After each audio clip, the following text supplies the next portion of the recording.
Alright, what's up guys? New deck profile today. We just got some new Dark Magician support, 2 new cards, Piercing the Darkness, and also we've got a Searcher, or well, in a certain sense a Searcher, of Magician Salvation, also summons Dark Magician Girl. There's a lot going on here. New cards out of the Megatins, but let's get started. Let's not waste too much time. First, right off the bat, we're playing 3 copies of Dark Magician. You can play whatever artworks you like, but these ones are cool. Basically, you need this for the deck. You're going to be sending it to the graveyard off of Souls. You're going to be sending it to the graveyard off of Red Eyes Fusion, Verde Anaconda, all that different stuff. You need 3 copies of this card. It's non-negotiable until maybe later. Then when new support comes out, we can negotiate. But right now, non-negotiable, you need 3 copies. You're going to be sending a lot of these to the graveyard. Want to see it in your hand for Eternal Soul. You need it right now.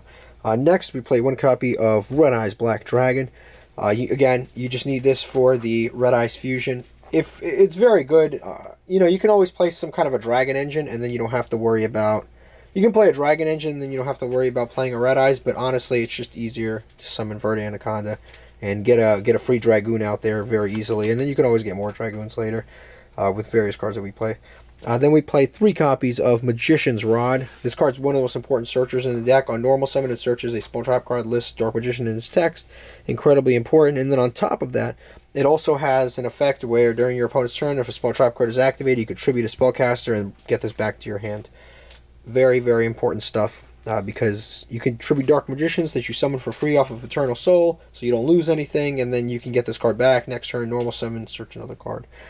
We play 3 copies of Magician Souls, another very good card.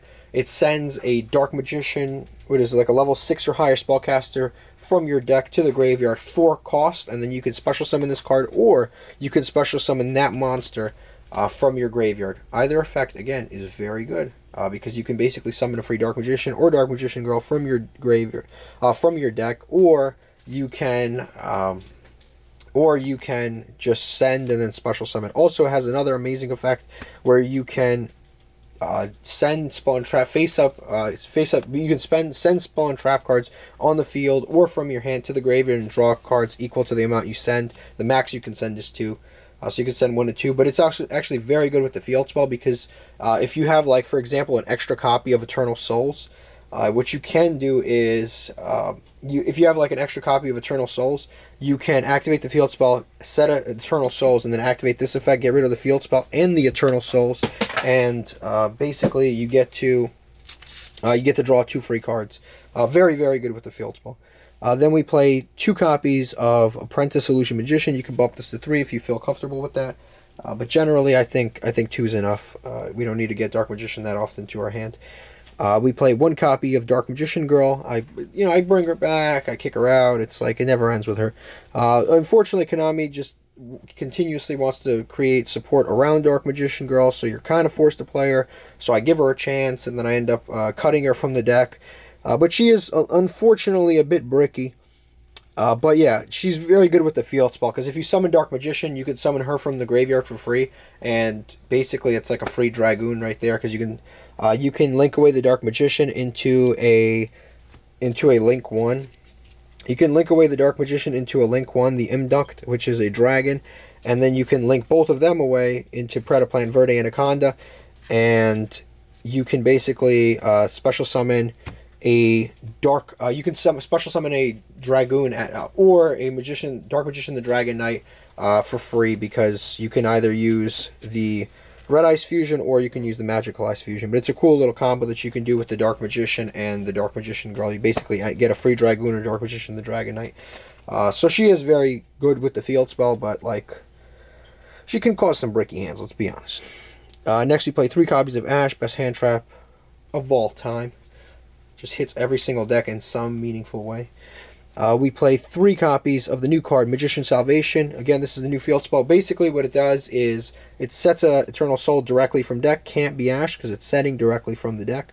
On top of that, it allows you to, if you summon a Dark Magician Girl, you summon a Dark Magician from the graveyard. If you summon a Dark Magician, you can summon a Dark Magician Girl from the graveyard. So basically, whatever you summon the other from the graveyard. Again, very easy to put in the graveyard. We have Magician Souls. We have a variety of other cards. It's not difficult to put these cards in the graveyard. And if you have one on the field and the other in the graveyard, you basically have a free Dragoon or the Dragon Knight very easily. But yeah, very important card, very good, and also it's very, very good with Magician Souls. Spell cards, additional spell and trap cards aren't really dead in this deck because you could just send them to the graveyard and draw new cards with Magician Souls.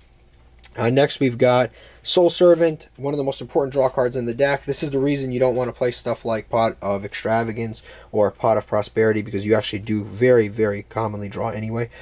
This has an effect where you can put a card that specifically lists Dark Magician or Dark Magician Girl in its text on the top of your deck, and then also has another effect. You can banish it from the graveyard and then draw for every different name of Dark Magician or Dark Magician Girl or Palladium Oracle monster that you have in the graveyard. So basically this deck, since we play Dark Magician Girl, it's basically going to make sure that we always draw 2 cards. We can banish this and then draw 2 cards.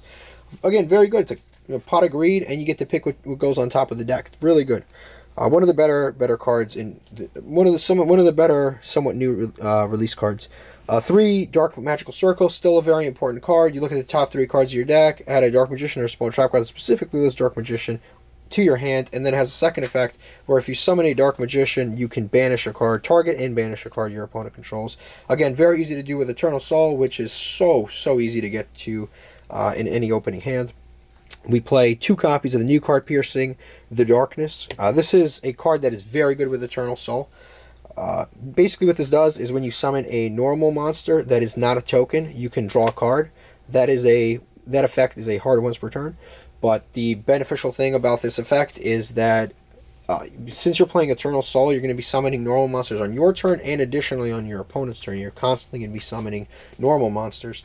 So basically you're going to be drawing every single turn. During your turn, during your opponent's turn, you're going to win the advantage in the grind game. So it doesn't even matter. Has an additional effect where if a monster that's made with a normal monster as material or is made with a normal monster as material, meaning a fusion or a ritual or an XYZ that's made using a normal monster, you can, when that monster battles, or just the normal monster in general, when that monster battles, it gains attack equal to your opponent's attack. So it's basically like an honest for your normal monsters and any monster made with your normal monsters. Very good. I like the card. My only problem is that it's not searchable. I wish it was searchable. I wish I had Blue Eyes and Dark Magician in its text so you could search it in both decks, but instead it's kind of like a generic kind of normal support card, which is still cool, but you know, there are preferences to all these things. We play 1 copy of Magical Eyes Fusion. This is one of the fusions we use. Basically, it makes you banish from the graveyard to special summon a spellcaster monster. You can banish to summon Dragoon. You can banish to summon the Dragon Knight, the Dark Magicians, anything. Our graveyard is full. You just banish, special summon for free. Very good for a follow-up play if you've already summoned Dragoon. This actually will allow you to summon 2 Dragoons on turn 1. We play 1 copy of Red Eyes Fusion. Again, you send it off of Verde Anaconda and make a Dragoon. 1 copy of Secrets of Dark Magic. This is the searchable ritual spell that we play. The other 2 are not. They're very accessible, but they're not searchable. This is actually searchable. The other ones you can access off of Verde Anaconda, but this one is actually like searchable. You can add to your hand whenever you want. We play 1 copy of Fusion Deployment. This is like just in case everything went terrible. It gives us access to a Dark Magician. Like if we draw a hand of all Spawn Trap cards, like okay, thank God, Fusion Deployment, where we can reveal the Red Eyes Dark Dragoon, and then we can summon either Dark Magician or we can summon the Red Eyes. So basically, we can summon one of the materials. So that's why we play this card, and yeah, the only issue is that you cannot like summon from the extra deck except for Fusion Summon. That's the only like problem with the card and the only bad part about it. Next we play 3 copies of the most important card in the deck, Eternal Soul. This is what wins you games. If you don't have this on board, it's very difficult to win. This is basically a +1 every single turn, and then if you have the Piercing Darkness on the field, it's basically a +2 every single turn. This is definitely the card that wins you the games. We play 3 copies of Solemn Strike because monster effects are hurtful. And then we play, and just in the meta right now, monster effects are just super dominant. Usually I play Judgment, but right now monster effects are really heavy. 3 copies of Infinite Impermanence, again monster effects, and it's a hand trap. You need hand traps, you can't play without them. And 1 copy of Skill Drain because it's one of the best cards available. Most of your monsters have irrelevant effects in the main deck, so you you can activate Skill Drain. Normally you win because you can just summon a Dark Magician every single turn, and before you know it, you'll have 3-4 Dark Magicians on the field, and your opponent will have one negated monster, and you can just attack over it and win the game. It's very difficult for people to for other players to summon. It's very difficult for other players to summon just kind of like easy 3,000 attack, 2,500 attack monsters. So it's a lot better for you to have the Skill Drain than them. Next, the extra deck. We play Dragoon 2 times over. Play 2 copies of Dragoon. Excuse the sleeves, don't even worry about it. 2 copies of Dragoon. Like I said, you could very easily make a Dragoon and then next turn follow up with another Dragoon. And then sometimes you could just make a Dragoon with cards in your hand, and you can use Verde Anaconda to make another Dragoon. So it's actually very, very easy to make Dragoon, just generally speaking. Because you can use like an Imduct. You can use an Imduct and a Dark Magician on the field.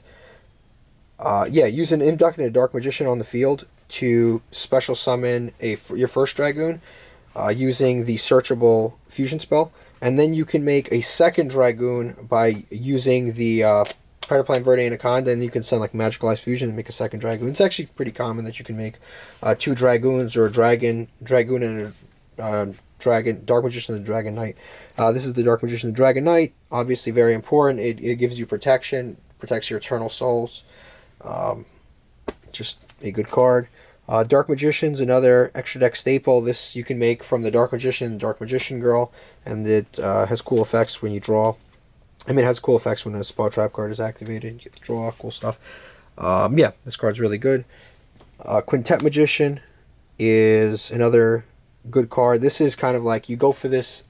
This is like a last second power play when you have 5 or more spellcasters. You activate the Magical Ice Fusion, banish them all, and then make this giant monster. Pretty good there. Dark Magician Girl, the Dragon Knight. Since we are playing Dark Magician anyway, might as well play it. Ebon Illusion Magician. You make this sometimes, but not always.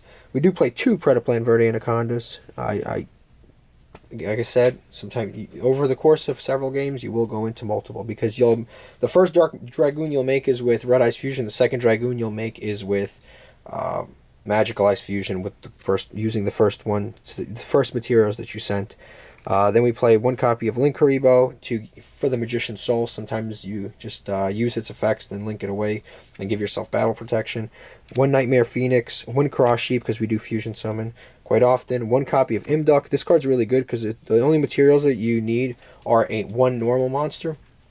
So you just link away Dark Magician, and this is a dragon, so now you have a dragon on the field, and you can use Magical Ice Fusion. Fusing this plus the Dark Magician graveyard, you basically have a Dragoon. So if you can summon 1 Dark Magician, you can summon a Dragoon. 1 copy of Blackluster Soldier, a Soldier of Chaos. This is one of the best, what are they called? It's one of the best Link monsters to go into. It's very difficult to out because you can summon it using a Dark Magician, and then it can't be, it can't be targeted, destroyed, and then it has effects where it gains attack, banishes, or attacks twice. So it just becomes worse and worse every single turn for your opponent to get rid of. And we play 1 copy of Wee Witch because virtually every single monster in our deck is dark, and sometimes the attack boost is actually relevant, and if it gets destroyed, you can add back a dark monster and reset your entire engine. But that is basically it. I hope you've enjoyed this deck profile, and as always, thank you for watching.